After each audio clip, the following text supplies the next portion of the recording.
si je prends la clé pour la voiture que j'ai réservée. Jean-François est un privilégié. Depuis quelques semaines, il roule en voiture électrique, une Nissan Leaf proposée à ses abonnés par le service d'autopartage comme une auto. On place le connecteur sur l'appareil de chargement. La procédure est on ne peut plus simple. On doit simplement appuyer sur le frein et appuyer sur le commutateur ici. Et les utilisateurs conquis. Mais ça vaut la peine de l'essayer parce qu'on y prend goût. Quand on voit à quel point c'est silencieux, à quel point il n'y a pas de vibration. Jean-François vit en ville, il utilise peu la voiture, l'autopartage pour lui est la meilleure solution. Comme une auto ne lui coûte que 70 € par mois, mais ses trajets doivent rester courts. L'autonomie de la batterie plafonne à 180 km. Pour les vacances, c'est un handicap, mais en milieu urbain, la voiture électrique paraît idéale. Aucun manufacturier automobile ne va rechigner à essayer de s'implanter dans ce marché-là, parce que quand on parle d'autopartage, c'est un marché en développement.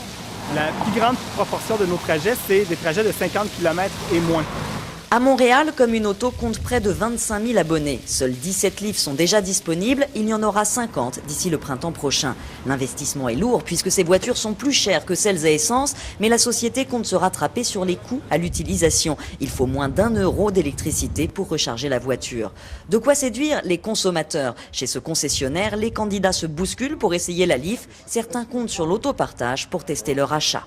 J'ai quand même une voiture, moi, mais je me suis aussi abonné à Communauto pour justement l'essayer encore un peu plus, c'est-à-dire que je pourrais la louer pour 24 heures. Les spécialistes des transports observent le phénomène de près.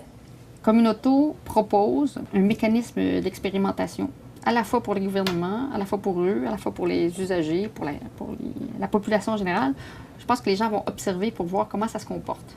Mais l'autopartage ne règle pas tout. Jean-François continuera de prendre son vélo pour éviter les embouteillages.